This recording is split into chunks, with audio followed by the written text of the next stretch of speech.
నమస్తే ఓరుగల్ 9 నేషన్ టీవీకి స్వాగతం. కేంద్ర హోంశాఖ సహాయక మంత్రి బండి సంజయ్ తిరుమలలో పర్యటించారు. తన పుట్టినరోజు సందర్భంగా శ్రీవారిని దర్శించుకున్నారు బండి సంజయ్. ఈ నేపథ్యంలో వైసీపీపై సంచలన వ్యాఖ్యలు చేశారు బండి. తిరుమలలో శ్రీవారి ఆస్తులకు పంగనామాలు పెట్టిన నయవంచకులు దిగిపోయారని అన్నారు. ఎర్రచందనం పేరుతో జాతీయ సంపదను పూర్తిగా కొల్లగొట్టారని మండిపడ్డారు. స్వామివారిని టచ్ చేశారు కాబట్టే ఘోరంగా ఓడిపోయారని అన్నారు.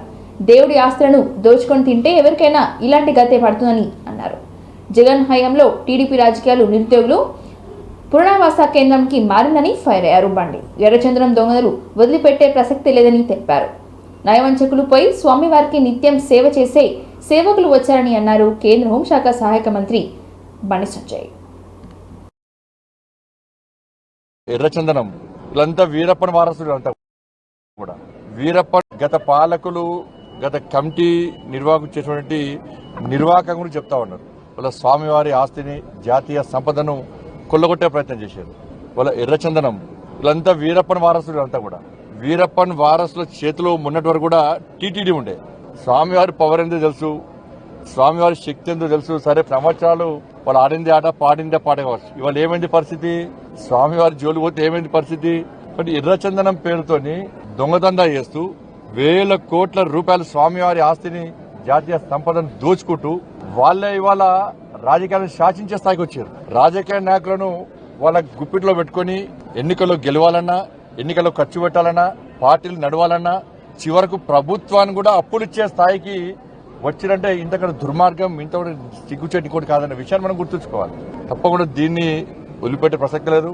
గతంలో విషయంలో చంద్రబాబు నాయుడు గారు మాట్లాడారు, పవన్ కళ్యాణ్ గారు మాట్లాడారు, మా భానుప్రకాష్ గారు వీళ్ళందరూ కూడా ఈ విషయంలో చాలా సందర్భాల్లో ఫైట్ చేశారు. కానీ వాళ్ళ ఆలోచన ఏంది? కాబట్టి దాన్ని వదిలిపెట్టే ప్రసక్తి లేదు. పూర్తిగా ఈ విషయాన్ని మా కేంద్ర హోంశాఖ మంత్రులు అమిత్ షా గారు తీసుకొస్తాం. తప్పకుండా దీన్ని నివేదికలు తెప్పించుకుంటాం. ఎర్రచందనం స్మగ్లింగ్ పేరుతోని స్వామివారి సంపదను, జాతీయ సంపదను ఎవరైతే దోచుకున్నారో, అక్రమ దందా చేశారో ఆ మూర్ఖులను వదిలిపెట్టే ప్రసక్తి లేదు. మా మీద ఏ రాజకీయ ఒత్తిడి ఉండదు.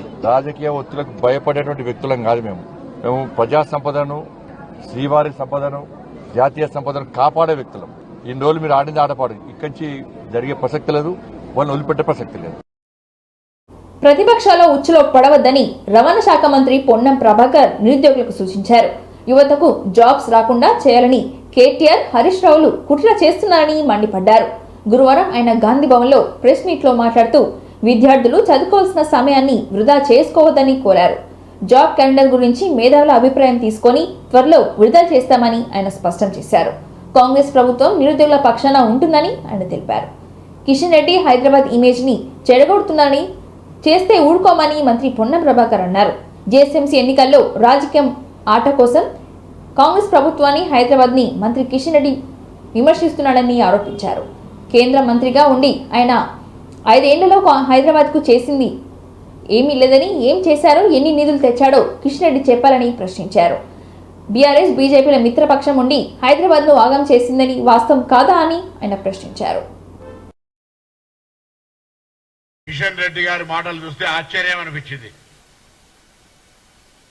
హైదరాబాద్ నగరం అనేటువంటిది ఒక హెరిటేజ్ అడ్డా. హైదరాబాద్ నగరం అనేటువంటిది ఒక చారిత్రాత్మకమైనటువంటి నగరం. అటువంటి ఈ హైదరాబాద్ నగరానికి సంబంధించి పార్లమెంటు సభ్యుడిగా కేంద్ర 5 సంవత్సరాలు హైదరాబాద్ నగరానికి ఏం నిధులు తీసుకొచ్చినావు అని అడుగుతా ఉన్నాం. ముందుగా జీఎస్ఎంసీ అభివృద్ధికి భారతీయ జనతా పార్టీ చేసింది ఏమైనా ఉందా? కిషన్ రెడ్డి గారు ముందు చెప్పండి అని అడుగుతా ఉన్నాం. స్థానిక సంస్థల అధికారం చేసినాం. మా గౌరవ ముఖ్యమంత్రి గారు మిమ్మల్ని అడుగుతా ఉన్నారు, కేంద్ర మంత్రి అయిన హైదరాబాద్ నుంచి మొత్తం యావత్నంటే సిటీ ఇప్పుడు నీటి నిల్వలతో ఇబ్బంది అవుతా ఉందని చెప్పడానికి సిద్ధంగా ఒక ప్రత్యేక ప్యాకేజీ ఇదండి. హైదరాబాద్ ఆహ్లాదకరంగా ఉండాలి. పార్కుల అభివృద్ధికి సంబంధించి, ఎంటర్టైన్మెంట్ కి సంబంధించి రండి, ఒక ప్రత్యేక ప్యాకేజీలు తీసుకురండి. హైదరాబాద్ ఐటీ రంగంలో అభివృద్ధి చెందుతామని చెప్పండి. కాంగ్రెస్ పార్టీ ప్రశ్నిస్తా ఉంది కిషన్ రెడ్డి గారిని. హైదరాబాద్ అభివృద్ధికి స్థానిక పార్లమెంట్ సభ్యుడిగా, మంత్రిగా ప్రాజెక్టు వైపు లాభం చేసేది లేదు. హైదరాబాద్ ప్రజలకు చేతనైతే కేంద్ర ప్రభుత్వం సహకారం అక్రమ కట్టడాలు కావచ్చు బాట పేరు మీద బస్తీ తిరిగే బస్తీ భాషలో చెప్పే ప్రయత్నం చెప్తున్నాం. క్రియ ప్రకారంగా క్యాలెండర్ ఎట్లా చేస్తే బాగుంటుందో కూడా కంటిన్యూ పరీక్షలు పెడతలే కూర్చొని పడి మీరు చదువుకునేవారు. ముందు దానికి సంజాయిషి చెప్పిన తర్వాత మాట్లాడమని చెప్తున్నారు కిషన్ రెడ్డి గారిని బీజేపీ. అమెరికాలో అతిపెద్ద విమాన ప్రమాదం తప్పింది. పైలట్ అప్రమత్తంగా వివరించడంతో విమానంలోని 176 మంది ప్రయాణికులు సిబ్బంది సురక్షితంగా బయటపడ్డారు. ఈ ఘటన పూర్తి వివరాల్లోకి వెళ్తే ఫ్లోరిడాలోని తుంపా నుండి బయలుదేరిన అమెరికన్ ఎయిర్లైన్స్ ఫ్లైట్ 590 టేకాఫ్ సమయంలో టైర్లు ఊడిపోయాయి. విమానం టేకాఫ్ అవ్వడానికి కొద్ది క్షణాల ముందే వేగం పుంజుకోగానే ఈ ప్రమాదం చోటు చేసుకుంది. టైర్లు ఊడిపోవటాన్ని గమనించిన పైలట్ అప్రమత్తమయ్యాడు. విమానం రన్వే చివరి బ్యారెల్తో దూసుకెళ్లడంతో పైలట్ బ్రేకులు వేశారు.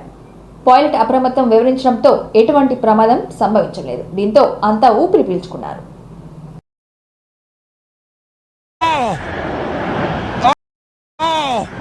Our blown tire!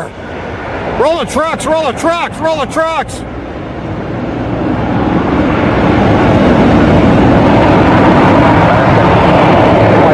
Emergency! Emergency! Emergency!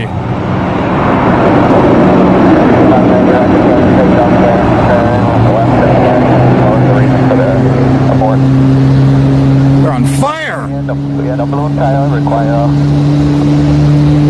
off, and we're going to be to 0 degrees.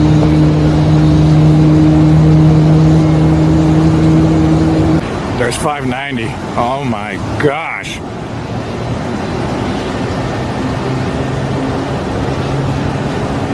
Where's the trucks?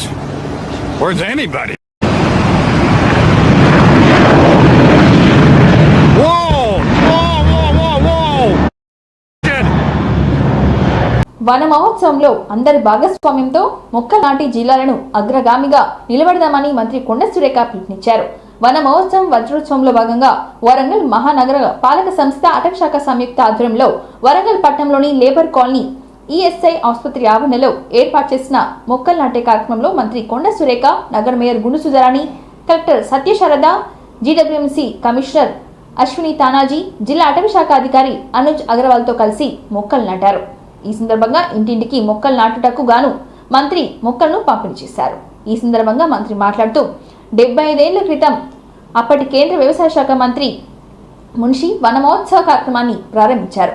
అప్పటి నుండి ప్రతి సంవత్సరం జూలై మొదటి వారంలో ఈ కార్యక్రమాన్ని నిర్వహిస్తున్నట్లుగా మంత్రి గుర్తు చేశారు. పచ్చదనం పెంచడంలో ప్రజలను ప్రోత్సహించి మొక్కలు నాటడంలో భాగస్వాములు చేస్తూ పర్యావరణ పరిరక్షణ, అటవీ సంపద వృద్ధి చేయడమే ఈ కార్యక్రమం ముఖ్య ఉద్దేశమని అన్నారు.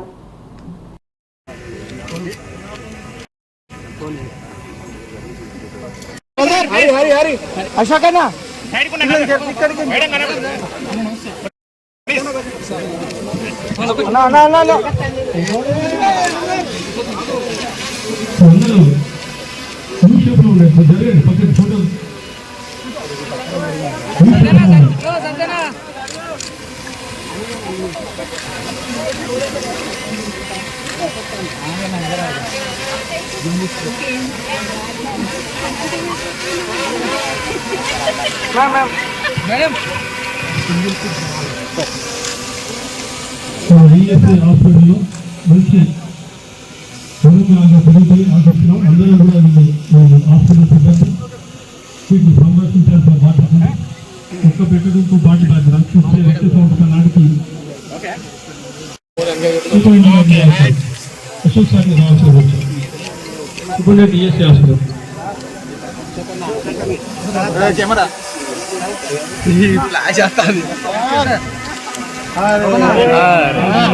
పత్రిక యూట్యూబ్ లో ఉన్నది అందరు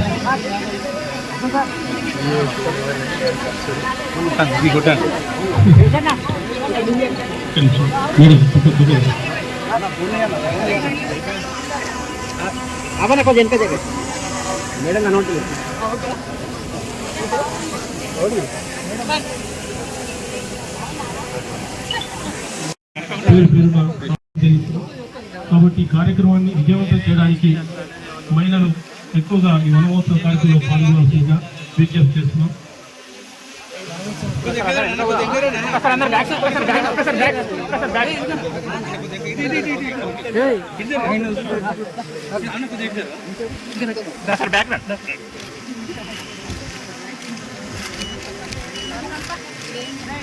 కరీంనగర్ జిల్లా కలెక్టర్ పమేల సత్పతి, జిల్లా పాలనాధికారి ప్రఫుల్ దేశాయ్, అదనపు జిల్లా పాలనాధికారి ఆధ్వర్యంలో ఇందిరా మహిళా శక్తి కార్యక్రమంపై సమీక్ష సమావేశం నిర్వహించారు. ఇండస్ట్రీస్ గారికి, సిసిస్, ఎస్హెచ్జి మహిళలు అందరికీ నుంచి మీరు కూర్చున్నారు. చాలా విషయాలు కూడా మీ ముందు అందరు అధికారులు మాట్లాడడం జరిగింది. మీకు కూడా కొన్ని పాంప్లెట్స్ ఈరోజు మనం ఇస్తున్నాము, బై హ్యాండ్ ఇస్తున్నారా? పిఎం తరఫు నుంచి చూస్తే రూరల్ ఏరియాలో సంఘాల నుంచి 31,000 వరకు యూనిఫామ్ స్టిచ్ చేసుకున్నారు. స్టిచ్ చేసేటప్పుడు కూడా పాత రేట్స్లో ఉన్న వాటికి స్టిచ్చింగ్ చేసుకున్నారు. అప్పటికి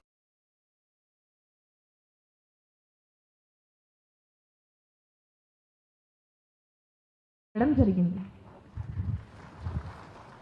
ఎందుకు అంటే 41,000 అంటే 41,000 ఒక జిల్లాలో మనకి సంఘాల నుంచి అది చేయడం ఇది మామూలు విషయం అయితే కాదు. అది కూడా టైం లోపల. అదేవిధంగా ఇది సర్లే మహిళలు ఎలాగే స్టిచ్చింగ్ చేసుకుంటారు, ఇంట్లో ఒక టైలరింగ్ యూనిట్ ఉంటుంది, ఒక చిన్న మషిన్ ఉంటుంది, ఏదైనా ఒకటి చేసుకుంటారు. మీరు సమాఖ్యలు, జిల్లా సమాఖ్యలు ఇన్వాల్వ్ అయ్యి అక్కడ కన్స్ట్రక్షన్ వర్క్లు కొంతమంది ఉన్నారు. కానీ మీ ప్రోగ్రామ్ని 7,700 వరకు మనం ఆల్మోస్ట్ 7,800 వరకు మనం యూనిట్స్ని ప్రపోజ్ చేస్తాం. స్కేల్ తక్కువ ఉండొచ్చు, అంటే ఇప్పుడు మనం చెప్తాము 10,000. డిఆర్డిఓ గారు ముఖ్యంగా ఇక్కడ వచ్చిన సైడ్ నుంచి ఏమేమి ఉన్నది కూడా కావాలి. అది ముఖ్యం ఉద్దేశం. ఈ ప్రోగ్రామ్ సరే ఇట్లా ఉన్నాయి, గైడ్ లైన్ అది ఉంది, ఇట్లా మీకు సపోర్ట్ వస్తుంది అన్నది మీకు తెలియాలి. వీటిని ఇప్పుడు ప్రూవ్ చేసుకున్న తర్వాత మళ్ళీ ఇప్పుడు సెకండ్ ఓపెన్ అంటే సమ్ మిస్అండర్స్టాండింగ్ వచ్చి ఆ బిజినెస్ ఒక ఇండస్ట్రీ పెట్టాలి అనుకుంటారు. అవసరం అన్నది ఫస్ట్ ఇంపార్టెంట్. జరిగిన ఎక్కడ రాజకీయ కార్యక్రమం జరిగింది కేవలం మహిళా సంఘాలకు మాత్రమే ఇవ్వడం జరిగింది. మీ అందరికీ తెలుసు, ఒక సెక్రటరియట్లో క్యాంటీన్ కావాలంటే పెద్ద పెద్ద టెండర్స్ వేయాల్సి వస్తుంది. పెద్ద పెద్ద హోటల్స్ వాళ్ళు ఇవ్వడం జరుగుతుంది. దీనికి ఏంటంటే ఒక స్పెసిఫిక్గా అంటే ఎవరిష్టం ఉన్నట్టు వాళ్ళు బ్రాండింగ్ కానీ, ఎవరిష్టం ఉన్నట్టు వాళ్ళు దాని నిర్వహణ విధానం కానీ కాకుండా ఒక స్పెసిఫైడ్ క్యాంటీన్ అంటే మహిళా శక్తి క్యాంటీన్ అంటే ఏ విధంగా ఉంది, ఒక స్పెసిఫికేషన్స్ అంటే యూత్తో సంబంధించిన మీ అందరికీ ఏదో ఒక నైపుణ్యం ఉంటుంది. మీరు కొద్దిగా గమనించి మనం ఏ రంగం అలానే ఎస్పెషల్లీ ముందు మనందరికి తెలిసిన స్కీమ్ మూవ్మెంట్ కానీ కేవీబీ ద్వారా కూడా లాభం తీసుకోవచ్చు. వేసుకున్న బ్యాంకు వాళ్ళు ఇచ్చేటువంటి 20 lakhs, శ్రీనిధి నుంచి వచ్చేటువంటి 10 lakhs. ఉత్తరాంధ్ర ప్రజలు ఎన్డీఏ కూటమిని భారీ మెజార్టీతో గెలిపించారని అన్నారు సీఎం చంద్రబాబు. రాజకీయాల్లో విర్రవిఘ్న వారికి ప్రజలు తగిన శిక్ష వేశారని చురుకులంటించారు. ఆంధ్రప్రదేశ్లో కూటమి అధికారంలోకి వచ్చిన తర్వాత తొలిసారి ఉత్తరాంధ్రలో పర్యటించారు సీఎం చంద్రబాబు. పోలవరం ఎడమ కాల్వను పనులను పరిశీలించడంతో పాటు భోగాపురం ఎయిర్పోర్ట్ పనులపై అధికారులను అడిగి తెలుసుకున్నారు. ఈ సందర్భంగా ఏర్పాటు చేసిన మీడియా సమావేశంలో కొన్ని కీలక వ్యాఖ్యలు చేశారు. రాష్ట్రంలో ప్రభుత్వమే కాకుండా ప్రజలు కూడా అభివృద్ధికి సహకరించాలని కోరారు. విశాఖ స్టీల్స్ ప్రైవేటీకరణను తాను ఒప్పుకున్నామని చెప్తున్నారని, అవన్నీ అబద్ధాలని స్పష్టం చేశారు సీఎం చంద్రబాబు. గతంలో అవన్నీ వాజ్పేయి హయాంలోనే ప్రైవేటీకరణ చేస్తానన్నప్పుడు అడ్డుకున్నామని స్పష్టం చేశారు. ఈసారి విశాఖ ప్రైవేటీకరణ జరగకుండా కాపాడుతామని అన్నారు. ఉత్తరాంధ్ర సుజాల స్రవంతి పనులను 5 ఏళ్ల క్రితం ఎలా ఉన్నాయో ఇప్పుడు అలానే ఉన్నాయని చంద్రబాబు అన్నారు. గత ప్రభుత్వం నిర్లక్ష్యంతో పనులు జరగలేదని చంద్రబాబు విమర్శించారు. టీడీపీ హయాంలో పోలవరం పనులు 72% పూర్తి చేస్తే జగన్ ప్రభుత్వం డయాఫ్రమ్ వాల్ ని గోదావరిలో కలిపేసిందని ఆరోపించారు.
మూడు పార్టీలు కూడా కూటమిగా ఏర్పడి ఎన్డీఏలో మనం ముందుకు పోయాం.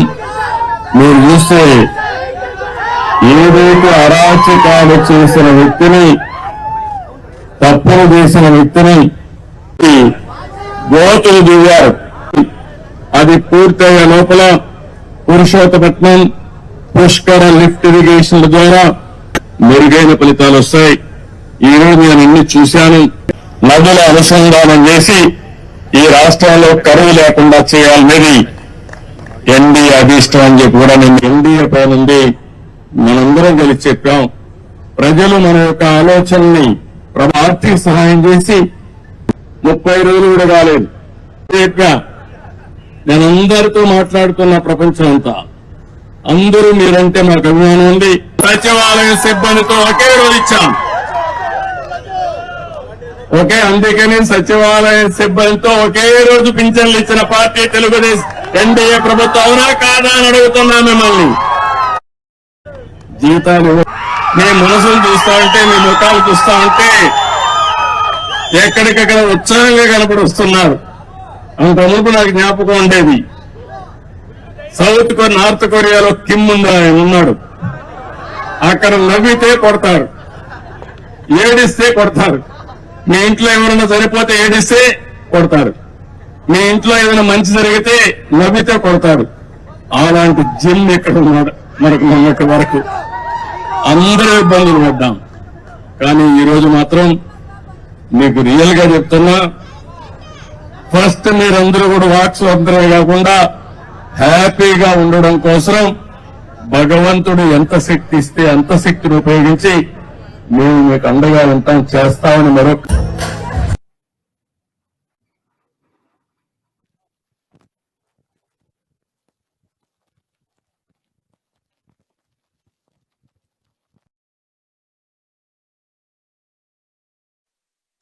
One day, he wanted to work with me.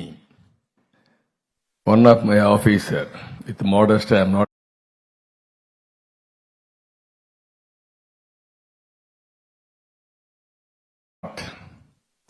I may not work this place. I had a confidence in him. Times nobody visualized. By COVID time, he has given so many.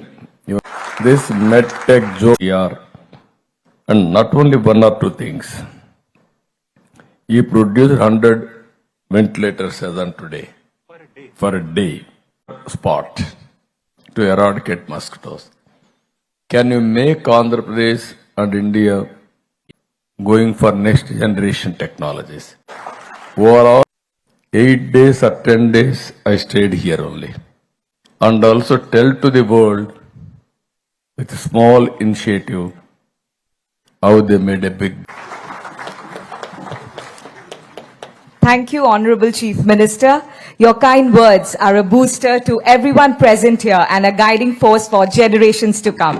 And in Nirmal జిల్లా కేంద్రంలోని పలు petrol బంక్లలో fake phone pay ద్వారా మోసాలు పాల్పడుతున్న 4 నిందితులను arrest చేసి remand తరలిస్తున్నట్లు DSP Rangareddy గురువారం తెలిపారు.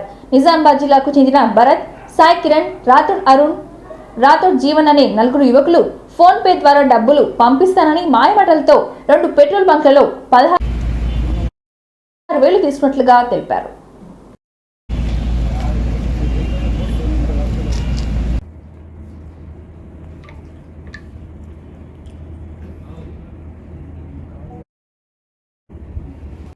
నిర్మల్ పట్టణంలో 4 అక్యూజులను నేరస్తులను పట్టుకోవడం జరిగింది. ఇలా మోడాస్ ఆపరెంట్ ఏంటంటే వీళ్ళు ఒక ఫోన్ సాఫ్ట్వేర్ ద్వారా ఒక వెబ్ లింక్కు డైవర్ట్ చేసి ఒక ఫేక్ ఫోన్పేను క్రియేట్ చేస్తారు. ఫేక్ ఫోన్పే ఏంటంటే దాని ద్వారా ఫోన్పే కొడితే ఒక మెసేజ్ వస్తుంది. ఎవరికైతే ఫోన్పే పేరు అడిగి ఆ నేమ్ కొడితే అతనికి మెసేజ్ వస్తుంది. ఈ అక్యూజ్లో మెసేజ్ చూపిస్తారు.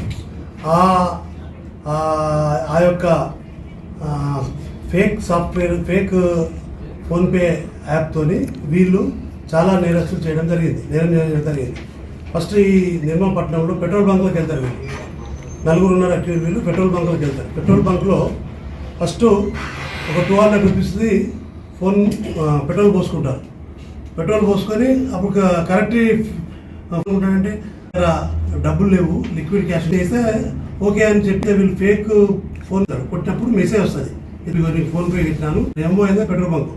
అదే నిర్మల్ టౌన్లో మన జిల్లాలో కూడా చాలా నిన్నటి రోజు రాత్రి అది వీటి యొక్క మా యొక్క సిఐ గోపీనాథ్ చూడడం జరిగింది. వాళ్ళు ఆ నేరంని ఒప్పుకోవడం జరిగింది. రామాయణపేట్ అట్లా ఎంఓ యూజ్ చేసి వీళ్ళు నేరం చేయడం జరిగింది. అయితే వీళ్ళు మొత్తం కూడా ఈ నిజామాబాద్ జిల్లా రేంజల్ మండల్కు చెందిన వాసులు. కిషన్ తాండా అని ఉంటుంది ఒకటి, ఆ కిషన్ తాండాలో 3 అండ్ ఇంకోటి కూనేపల్లి అని కిషన్ తాండా పక్కన ఉంటుంది. ఈ 4 ఫ్రెండ్స్, ఇంటర్మీడియట్ 10th క్లాస్ ఉన్న వయసున్న వ్యక్తులు. ఇటువంటి నేరాలకు వీళ్ళు పాల్పడుతున్నారు. మనం పట్టుకోవడం జరిగింది, వాళ్ళ నేరం కన్ఫెషన్ చేయడం జరిగింది. మేము నిజంగానే చేస్తున్నాము, మాకు తప్పే ఇది అని చెప్పి ఒప్పుకోవడం జరిగింది. వాళ్ళందరూ కూడా అరెస్ట్ చేసినాము. అరెస్ట్ చేసి ఇప్పుడు రిమాండ్ పంపుతున్నాం. రాష్ట్ర ప్రభుత్వం జీవులను పబ్లిక్ డొమైన్లో పెట్టకుండా చీకటి ఒప్పందాలతో కాంట్రాక్టర్లకు దోచిపెడుతుందని బీజేపీ శాసన సభాపక్ష నేత ఏలటి మహేశ్వర్ రెడ్డి ఆరోపించారు. రహస్య జీవులతో సొంత జిల్లాలకు సీఎం రేవంత్ రెడ్డి మెగా కృష్ణారెడ్డికి 1100 కోట్ల కాంట్రాక్టు పనులు ఇచ్చారని ఆరోపించారు. దీనిపై ముఖ్యమంత్రి రేవంత్ రెడ్డి రాష్ట్ర ప్రజలకు సమాధానం చెప్పాలని డిమాండ్ చేశారు. రాష్ట్ర ప్రభుత్వం చీకటి ఒప్పందాలు చేసుకుని జీవోలు తెచ్చి బలవంతపు పనులు చేస్తుందని అన్నారు. కేంద్రం నుంచి అమృత్ స్కీమ్లో 3000 కోట్లు కాంట్రాక్టర్లు అవినీతికి పాల్పడ్డారని ఆరోపించారు. దీనిపై 3గా డివైడ్ చేసి 1000 కోట్లు ఒక్కసారిగా కాంట్రాక్టర్కు ఇచ్చారని అన్నారు. మెగా కృష్ణారెడ్డికి 1100 కోట్ల ప్రాజెక్టును ఇచ్చారని తెలిపారు. ఎక్సైజ్ కుంభకోణంలో ఉన్న రేవంత్ రెడ్డి బామ్మర్ది సృజన అనే వ్యక్తికి చెందిన కంపెనీ 400 కోట్ల కాంట్రాక్టర్ ఇచ్చారని మహేశ్వర్ రెడ్డి ఆరోపించారు. ఈ పబ్లిక్ హెల్త్ లో మున్సిపల్ అడ్మినిస్ట్రేషన్ తమరి సొంత శాఖ అయినటువంటి municipal administration public health engineer CNC గారు, మీరు చేస్తున్నటువంటి ఇది ఒకటే కాదు, ఇంకా చాలా టెండర్స్ ఉన్నాయి. ఒకటొకటిగా నేను బయటకు చెప్తాను. ఇది అమృత్ కేంద్ర ప్రభుత్వం నిధులు కాబట్టి నేను ముందుగా దీన్ని టేకప్ చేశాను. ఇంకా పబ్లిక్ హెల్త్ లో ఉన్నటువంటి మున్సిపల్ అడ్మినిస్ట్రేషన్ ఉన్నటువంటి చాలా అంశాలు నేను మళ్ళీ మాట్లాడతాను. కానీ ఈరోజు ఈ 3000 కోట్ల రూపాయల అంశంలో ఇంత పెద్ద ఎత్తున కేఎన్ఆర్ దాంట్లో మళ్ళీ మీ తమ్ముడు ముఖ్యమంత్రి గారు ఈ రాష్ట్రాన్ని నడిపిస్తున్నారని చెప్పారు కదా. మరి ఈ రోజు ముఖ్యమంత్రి గారి తమ్ముడు, ముఖ్యమంత్రి గారి బామ్మరిది నేను ఇంకా కుటుంబ ఈ టెండర్లు దారాదత్తం చేశారు. కృష్ణారెడ్డి అవినీతి సొమ్ముడు కక్కిస్తానని చెప్పినటువంటి ముఖ్యమంత్రి గారు మరి మెగా కృష్ణారెడ్డి మీద ఇప్పటి వరకు ఒక సిబిఐ ఎంక్వైరీ కానీ ఈడీ ఎంక్వైరీ కానీ ఆలోచన. కృష్ణారెడ్డికి ఏ రకంగా ఈ రోజు ఎస్కలేట్ చేసినటువంటి దొంగచాటుగా చీకటి ఒప్పందంతో ఇచ్చినటువంటి కాంట్రాక్టు, దీనికి మీరు ఏం సమాధానం చెప్తారు మెగా కృష్ణారెడ్డి గారికి ఇచ్చిన కాంట్రాక్ట్ మీద అని చెప్పి అడుగుతున్నా. అదే మాదిరిగా ఏఎంఆర్ కూడా తెలంగాణ వాడు కాదు కదా. గతంలో మీరు తెలంగాణలో కాంట్రాక్టర్ లేరు అని చెప్పినటువంటి మీరు, సమర్థులే లేరు అని చెప్పినటువంటి మీరు, ఈ రోజు మరి మీరు కూడా అదే బాటలో నడుస్తున్నమాట వాస్తవం కాదని అడుగుతున్నా. అంతేకాదు గతంలో ఎప్పుడు చీకటి టెండర్ల విషయం, చీకటి జీవోల విషయం, చీకటి ఒప్పందాల విషయం పదే చెప్పినటువంటి మీరు మరి 7 నెలల్లో జరిగినటువంటి మీరు ఇష్యూ చేసినటువంటి జీవోల విషయంలో, ఈ 7 నెలల్లో మీరు ఇష్యూ చేసినటువంటి టెండర్ల అంశంలో మీరు 2800 కోట్ల రూపాయల ఎస్టిమేషన్స్ ని 4000 రూపాయలకు మీరు పెంచి ఆ టెండర్లను కూడా మెగా కృష్ణారెడ్డికి ఇవ్వడానికి మీరు సిద్ధపడలేదని అడుగుతున్నా. ఎస్, రేపు రాబోయేటువంటి కొడంగల్ కాంట్రాక్ట్ కూడా మెగా కృష్ణారెడ్డికి దాంట్లో వాటా ఉండబోతున్నది, మెగా కృష్ణారెడ్డికి ఇవ్వబోతున్నారు అని చెప్పి తెలియజేస్తున్నా. అంతేకాదు దాంట్లో కేఎన్ఆర్ అడుగుతున్నా, పొంగురెడ్డి శ్రీనివాసరెడ్డి కంపెనీ రాఘవ అడుగుతున్నా, మెగా కృష్ణారెడ్డికే మీరు పెద్దపీట వేయబోతున్నారు. మెగా కృష్ణారెడ్డి ఈ ఎస్టిమేట్స్ అన్ని కూడా ప్రైవేట్ ఇంజనీర్లతో తయారు. ఏ కాంట్రాక్టర్ల మీద, ఏ మనుషుల మీద మీరు ఎంక్వైరీ చేసి అవినీతి సొమ్ము కక్కిస్తా అని చెప్పారు, వారి మీద ఎంక్వైరీ చేస్తా అని చెప్పారు, వాళ్ళే ఈ రోజు మీ చుట్టూ ఉన్నారు, వాళ్ళే ఈ రోజు మిమ్మల్ని ఫండింగ్ చేస్తా ఉన్నారు. రేపు మహారాష్ట్రకు మీరు పంపబోయేటువంటి ఎన్నికల నిధులు కూడా ఈ కాంట్రాక్టర్ ద్వారానే మీరు సమకూరుస్తున్నమాట వాస్తవం కాదని అడుగుతున్నా. ఈరోజు పూర్తిగా చీకటి కోణంలో చీకటి పాలన నడుస్తున్నమాట వాస్తవం కాదా ముఖ్యమంత్రి గారు? మీ పాలన ఒక చీకటి పాలన, మీ కోణం ఒక చీకటి కోణం, మీ ఆలోచన మొత్తం చీకటి మయమైపోయిందని చెప్పి తెలియజేస్తా ఉన్నాను. మీరు ఇంతటి ఈయన దోపిడీ ఇంకోటి ఉంటుంది. డిఎస్సి వాయిదా కోసం నిరుద్యోగులు ఆందోళన సందర్భంగా జీ న్యూస్ రిపోర్టర్ చరణ్ గారిపై పోలీసులు చేసినటువంటి దాడిని భారతీయ జనతా పార్టీ ఖండిస్తుంది. యావత్ తెలంగాణ సమాజం కూడా దీన్ని ఖండిస్తా ఉన్నది. సీఎం రేవంత్ రెడ్డి గతంలో కూడా చెప్పారు, మొన్న కూడా రిపోర్టర్ మీద కూడా ఆంక్షలు పెట్టడం, అణచివేతకు ఇదంతా కూడా చూస్తా ఉంటే రాచరిక పాలన మళ్ళీ వచ్చిందేమో అని భయమైతా ఉన్నది. రేవంత్ రెడ్డి గారు ప్రజాపాలన ఇదేనా అని చెప్పి మరొకసారి అడుగుతా ఉన్నాం. సికింద్రాబాద్ పరిధిలో శ్రీ ఉజ్జయిని మహంకాళి దేవస్థానం ఆధ్వర్యంలో జరిగే బోనాల మహోత్సవాలకు హాజరు కావాలంటూ మంత్రి కొండ సురేఖకు ఆహ్వానం అందింది. ఈ మేరకు ఆలయ ఈవో మనోహర్ రెడ్డి అర్చకులు గురువారం మంత్రి కొండ సురేఖకు హన్మకొండ రామ్నగర్లోని వారి నివాసంలో కలిసి ఆహ్వాన పత్రిక అందజేశారు. ప్రధాన అర్చకులు ఆహ్వాన పత్రికను చదివి వినిపించారు. అర్చకులు మంత్రికి వేద ఆశీర్వచనలు అందించి అమ్మవారి శేష వస్త్రాలు ప్రదానం చేశారు. ఈ నెల 21, 22 తేదీల్లో మహంకాళి బోనాలు ఉత్సవాలు జరుగుతాయని, ఈ ఉత్సవాలకు హాజరు కావాలని ఈ సందర్భంగా ఆలయ కమిటీ మంత్రికి కోరారు. తెలంగాణ వ్యాప్తంగా అట్టహాసంగా జరిగే బోనాల ఉత్సవాల్లో మహంకాళి అమ్మవారి బోనాలకు ప్రత్యేక గుర్తింపు ఉన్న సంగతి తెలిసిందే.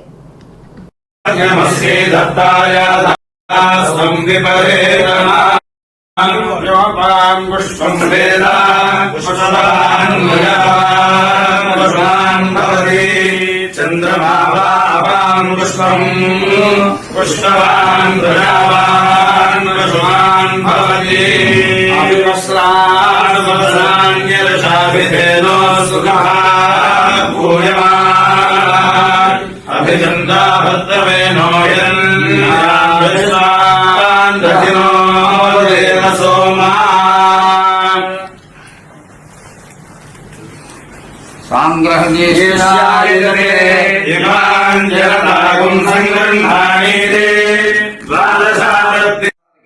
శరణ్యే త్ర్యంబకే దేవి నారాయణీ నమోస్తుతే.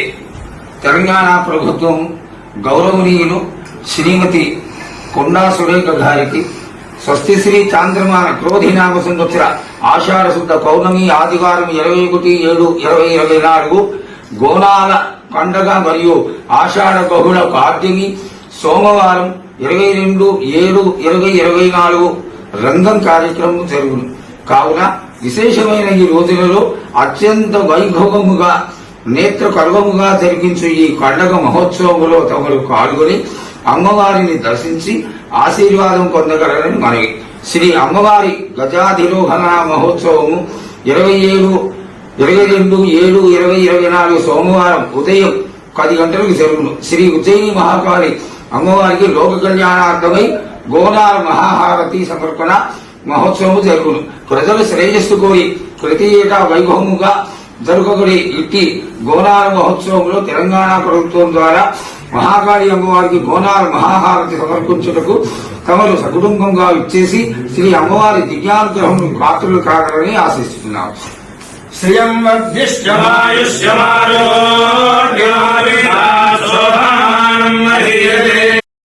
ఇంతటితో ఈ వార్తలు సమాప్తం. మరిన్ని వార్తలతో మళ్ళీ కలుద్దాం. చూస్తూనే ఉండండి ఓర్గలు 9 నేషనల్ టీవీ.